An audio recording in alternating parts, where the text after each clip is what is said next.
انا عايزه بس اوريكم اللون. بصوا من الحله اكنها قدرت فول بالظبط.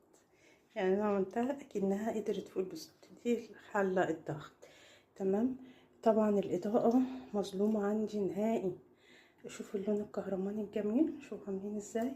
لا يمكن تقولوا ابدا ابدا ابدا ان ده مش معمول في سخان الفول او في القدره. شايفين مهر ازاي يا جماعه؟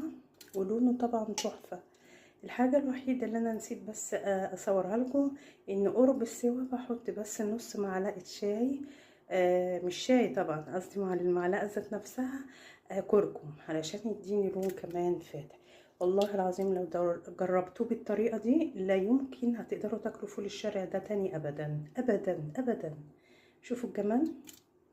دول حوالي 600 جرام فول. يقعد معاكي يومين ثلاثة.